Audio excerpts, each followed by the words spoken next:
नमस्कार, मैं हूं किरण। आप देख रहे हैं प्राइम टीवी। स्वागत है आपका प्राइम उत्तर प्रदेश में। यूपी सरकार ग्लोबल इन्वेस्टर्स समिट में हुए समझौतों को धरातल पर उतारने वाली है, जिसके लिए योगी सरकार के मिशन निवेश का लक्ष्य रखा गया है। इसके तहत भूमि पूजन समारोह का आयोजन 19 फरवरी को किया जा रहा है, जिसमें करीब 10 लाख करोड़ रुपयों के MOU को शामिल किया जाएगा। इस भूमि पूजन के कार्यक्रम में देश के प्रधानमंत्री नरेंद्र मोदी भी शामिल हो सकते हैं। आपको बता दें कि बीते साल 2023 के फरवरी महीने में ग्लोबल इन्वेस्टर्स समिट में 33 लाख करोड़ रुपए के MOU साइन किए गए थे, जो बढ़कर 38 लाख करोड़ रुपए से ज्यादा हो गए हैं। इसे लेकर देश विदेश के निवेशकों को भी आमंत्रित किया जाएगा। कार्यक्रम में मुख्यमंत्री योगी आदित्यनाथ, डिप्टी CM केशव प्रसाद मौर्य सहित कई मंत्री और BJP कार्यकर्ताओं के शामिल होने की खबर सामने आ रही है।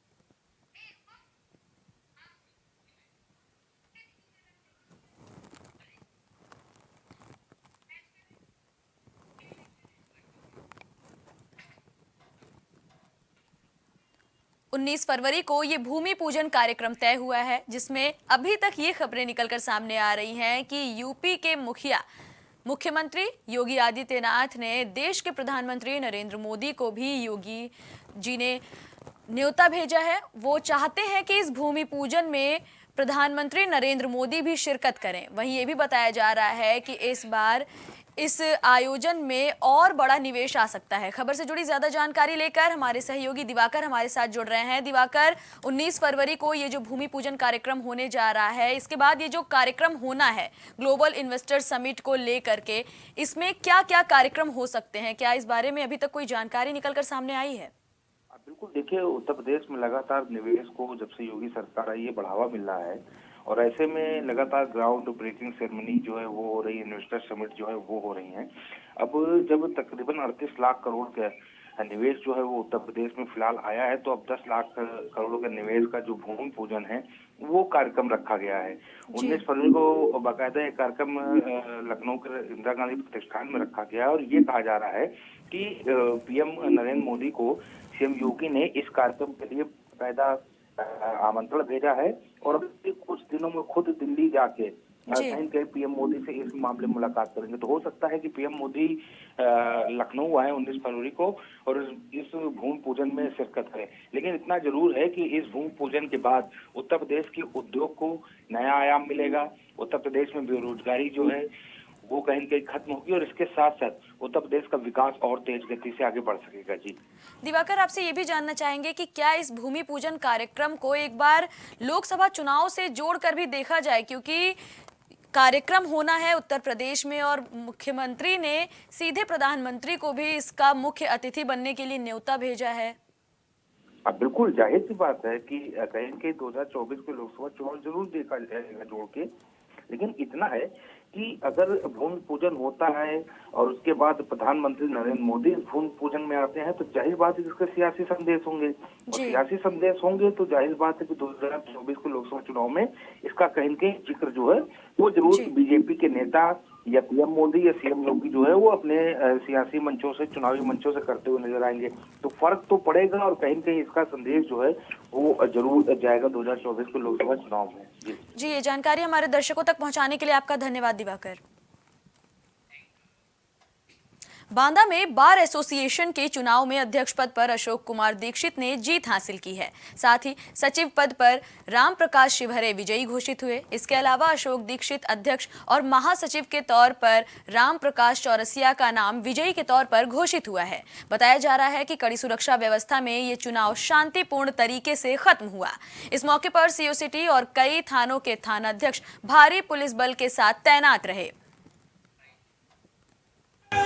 कच्ची और जो मेरे जूनियर साथी हैं, उनको इस कचहरी परिसर में या किसी भी न्यायालय परिसर में या न्यायालय में अगर कोई भी समस्या या दिक्कत आती है तो ये राम प्रकाश शिवहरे उनके साथ खड़ा हुआ दिखाई देता है। दूसरा सवाल, जो बुजुर्ग वकील हैं जो कार्य नहीं कर पा रहे हैं, उनके विषय में आपका संघ क्या करेगा? देखिए, इस विषय में चूंकि ये शासन की पॉलिसी होती है पेंशन की व्यवस्था, तो हम लोग, हमारे अध्यक्ष जी और हम और जो सीनियर हमारे सम्मानित अधिवक्ता हैं उनको लेकर के एक प्रतिनिधिमंडल प्रदेश की सरकार से मिलेंगे और इस विषय में हम मांग करेंगे कि जो भी बुजुर्ग अधिवक्ता हैं उनको पेंशन की व्यवस्था की जाए।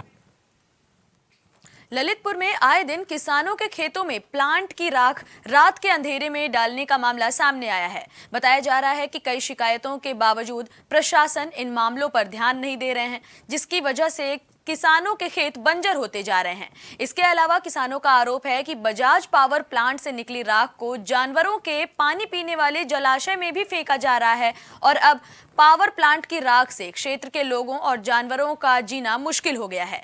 अभी तक पिछले 5 जिलाधिकारियों के सामने ये समस्या रखने की बात भी किसान कह रहे हैं, लेकिन किसानों की माने तो आज तक ना ही रिपोर्ट सार्वजनिक की गई है और ना ही इस मामले पर कोई कार्रवाई की जा रही है। खबर से जुड़ी ज्यादा जानकारी लेकर हमारे सहयोगी कृष्ण बिहारी हमारे साथ जुड़ रहे हैं। कृष्ण, जिस तरह से गांव के लोगों का आरोप है कि लगातार पावर प्लांट से निकाल कर ये राख खेतों में डाली जा रही है और वो पिछले 5 साल से 5 जिलाधिकारियों से इस मामले की शिकायत कर चुके हैं, क्या इस बार जो शिकायत की गई है इस पर एक्शन मोड में प्रशासन नजर आ रहा है? क्या प्रशासन की ओर से अभी तक कोई आश्वासन दिया गया है? किरण जी, मैं बता दूं कि प्रशासन की तरफ से अभी तक कोई आश्वासन नहीं है। हर बार जांच की बात कह दी जाती है और वो कहते हैं कि जो भी कार्रवाई होगी वो एनजीटीवी करेगा, नेशनल ट्रिब्यूनल आयोग करेगा और हमने वहाँ रिपोर्ट भेजी है। बता दें कि एक पूर्व जिलाधिकारी मानवेंद्र सिंह ने पूरी जांच कराई थी और जांच के बाद जो रिपोर्ट आई थी उन्होंने उच्च अधिकारियों को ऊपर भेजी थी, लेकिन आज तक उस पर कोई एक्शन नहीं लिया गया है। जबकि पावर प्लांट से खेतों में राख से उपजाऊ जो धरती है वो बंजर होती जा रही है, यहाँ तक कि जलाशयों में भी डाली जा रही है। कल का जो वीडियो वायरल हुआ है उसमें राख पीने, जो गांवों के या जानवरों के पीने का सरोवर है उसमें राख को डाला जा रहा है, जो कि अतनी निंदनीय और दुखदायी है, जिसकी मांग हमेशा से हमारे किसान उठाते रहे हैं, ग्रामीण उठाते रहे हैं, लेकिन प्रशासन इसको कोई ध्यान नहीं देता है। जी, किसानों का क्या कहना है कि क्या उनकी ओर से अभी तक कोई ऐसा बयान सामने आया है कि अगर सुनवाई नहीं हुई तो वो इसके आगे क्या करने वाले हैं? किसानों ने पहले भी पूर्व से कई आंदोलन किए हैं, धरना प्रदर्शन किए हैं, यहाँ तक कि मुख्यालय पर भी आए हैं और प्लांट में भी जाके धरना प्रदर्शन किया है, लेकिन अभी तक प्रशासन की ओर से या प्लांट की ओर से राख के सही निस्तारण का कोई भी उपक्रम ऐसा तैयार नहीं किया गया है ताकि राख को उपजाऊ भूमि पर या रोडों पर, सड़क के किनारे या जलाशय में डाली जाए। लेकिन देखने को यही मिलता है कि रात के अंधेरे में या दिन के उजाले में भी डंफरों की राख सड़क के किनारे पर या खेतों में जबरन डाल दी जाती है, जिससे कि आम जनता को बहुत तकलीफ और नुकसानदेह है। जी, ये जानकारी हमारे दर्शकों तक पहुंचाने के लिए आपका धन्यवाद कृष्ण बिहारी। बलिया में कुछ दबंगों पर सरकारी जमीन पर कब्जा करने का आरोप लगा है।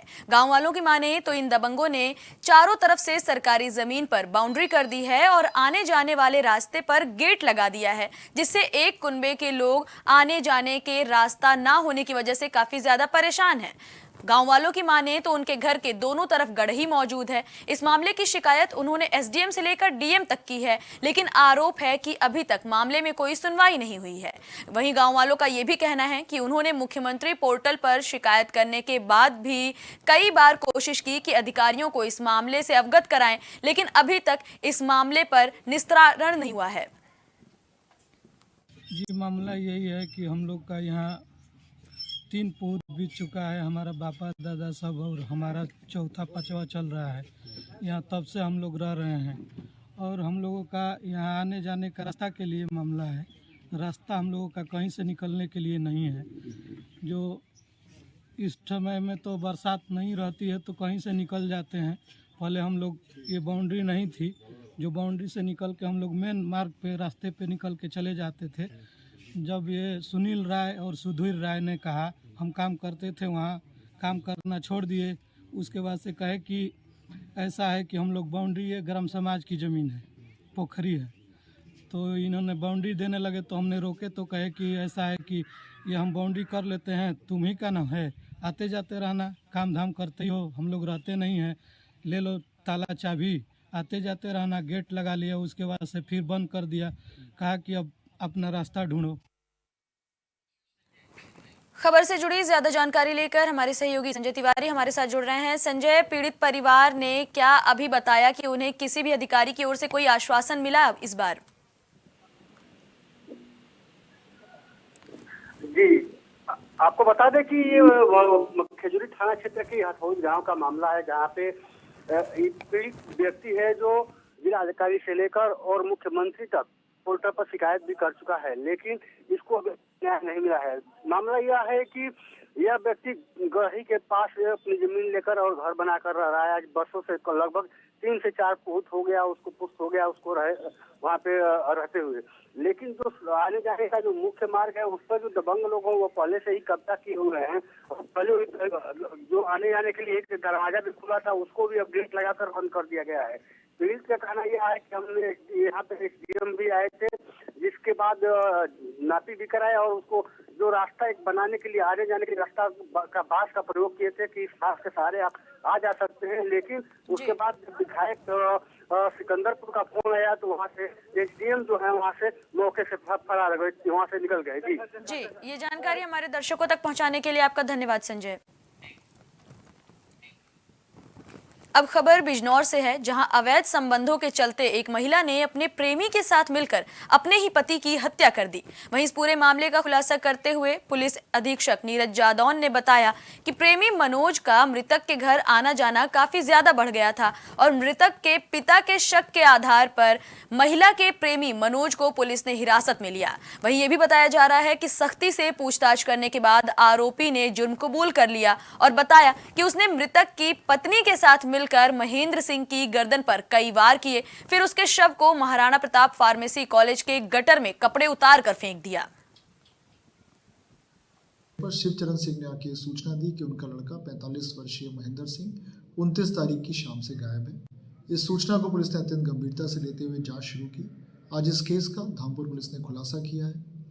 महेंद्र सिंह की डेड बॉडी को राणा प्रताप स्कूल के गटर से पुलिस ने बरामद किया है तथा मनोज को इसमें गिरफ्तार किया गया है। मनोज से पूछताछ की तो मनोज ने ये बताया कि उसका मृतक महेंद्र सिंह की पत्नी कमलेश के साथ संबंध थे। इन्हीं संबंधों के कारण 29 तारीख को उसने महेंद्र सिंह की हत्या हसिया से महाराणा प्रताप स्कूल में कर दी। उसके कपड़ों को जला दिया तो उसकी डेड बॉडी को गटर में डंप कर दिया। डेड बॉडी को बरामद कर लिया गया है। मनोज की गिरफ्तारी हो गई है। महेंद्र सिंह की पत्नी की गिरफ्तारी शीघ्र की जाएगी तथा एक अन्य साथी विकास उसके संबंध में विवेचना प्रचलित है, उसकी भी शीघ्र गिरफ्तारी की जाएगी। साक्ष्य के अनुसार अग्रिम विवेचनात्मक कार्रवाई प्रचलित है। जालौन के उरई कोतवाली क्षेत्र के कालपी बस स्टैंड पर मौजूद नूरी ऑटो पार्ट्स के सामने अचानक एक कार में आग लग गई।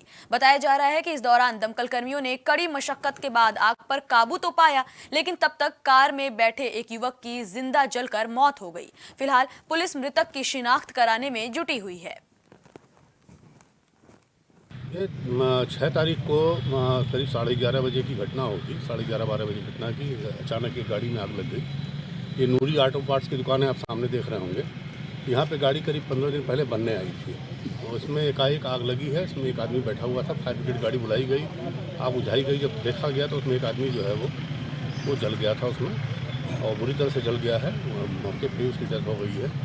अभी ये गाड़ी आगरा नंबर की है और ये मालिक से पूछताछ की जा रही है कि इसमें ये कब गाड़ी बनने आई थी, इसमें क्या मामला है, क्यों ये गाड़ी जल गई। संबंध में जांच की जा रही है। सीसीटीवी फुटेज निकाली जा रही है, कैमरे लगे हुए हैं और इसमें जो भी जानकारी आई उसमें अग्रिम कार्रवाई की जाएगी। फिलहाल प्राइम उत्तर प्रदेश में इतना ही। देश दुनिया से जुड़ी तमाम खबरों के लिए बने रहिए प्राइम टीवी के साथ।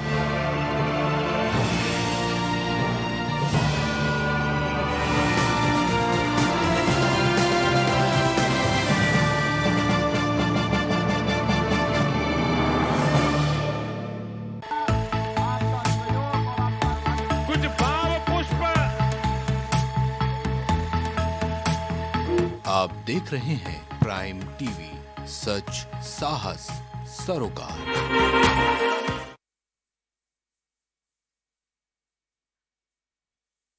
अगर आप करना चाहते हैं अपने बिजनेस को प्रमोट, तो इसके लिए आपको चाहिए होगा एक सपोर्ट। बेहतर स्क्रिप्ट, शानदार ग्राफिक्स, बेहतर विजुअल, दिखाएंगे कमाल। जानकारी पहुंचेगी जन जन तक। आपका काम करेगा धमाल। इन सभी चीजों के लिए अब ना हो परेशान। Brand promotion, motion designing and video editing, 2D और 3D animation, television telecasting, social media works, script writing जैसे कामों के लिए आज ही कांटेक्ट करें 9267925186 पर। इसी के साथ ही आप हमें जीमेल भी कर सकते हैं vikasproduction.gfx@gmail.com पर। प्रधानमंत्री श्री नरेंद्र मोदी का संकल्प है कि देश का हर नागरिक पोषित, सशक्त और समर्थ बने। जब पूरा विश्व इस सदी की सबसे बड़ी महामारी कोविड-19 से जूझ रहा था, उस दौरान प्रधानमंत्री श्री नरेंद्र मोदी जी के नेतृत्व में भारत सरकार ने प्रधानमंत्री गरीब कल्याण अन्न योजना का संचालन कर देश के गरीबों की खाद्य सुरक्षा सुनिश्चित की। इसी संवेदनशीलता को जारी रखते हुए आज 80 करोड़ से भी ज्यादा लोगों को मुफ्त अनाज दिया जा रहा है। सभी को अनाज, पोषित समाज।